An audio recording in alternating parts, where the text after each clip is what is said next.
गर्भगाभारा असेल किंवा मंदिरचं शिखर बाबतीतचा कुठपर्यंत निर्णय आलाय, काय सध्याची स्टेटस आहे सध्या त्याचा? सर्वांना नमस्कार. मी जिल्हाधिकारी धाराशिव बोलतो.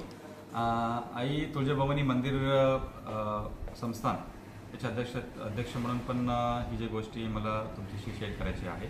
आता आई तुळजाभवानी मंदिर आणि शिखर याच्या संदर्भात सध्या जे चर्चा सुरू आहे याच्यामध्ये मंदिराचे शिखर आपण पडणार आहोत किंवा आपण त्याच्या जागृती करणार आहोत.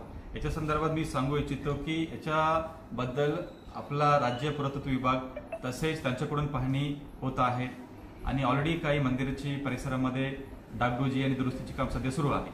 आणि या व्यतिरिक्त स्टेट आर्किओलॉजी विभागाकडून पण ASIची टीमला पण आव्हानित करून त्यांच्यातर्फे पाहणी पण करण्यात आलेली आहे आणि त्याचा अहवाल आता पुरातत्व विभागाकडे सादर झालेली आहे. आणि आम्ही राज्य पुरातत्व विभागाला असं पण विनंती केलेली आहे की याच्या संदर्भात लवकर एक उच्चस्तरीय बैठक मंत्रालयामध्ये मुंबईमध्ये जर आयोजित जर झाला त्याच्यामध्ये सर्व संबंधित घटकांना या बैठकीसाठी जर बोलवला, म्हणजे याच्यामध्ये मंदिर संस्थान असेल, पुजारी मंडळ असेल, महंत महाराज असेल, सर्व धाराशिव आणि तुळजापूरचे सन्मान्य लोकप्रतिनिधी असेल, याच्यामध्ये सर्वांची समक्ष चर्चा होऊन याच्यामध्ये एखादा सकारात्मक निर्णय होऊ शकतात. सर, मंदिर पाडण्याच्या संदर्भामध्ये जी आंदोलन केली जातात त्यांना तुमचं काय आव्हान आहे सध्या?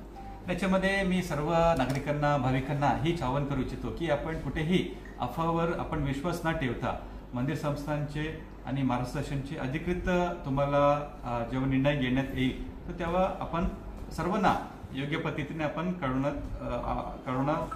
कळवतो. सो त्यामुळे कुठल्याही अफवावर आपण विश्वास ठेवू नये.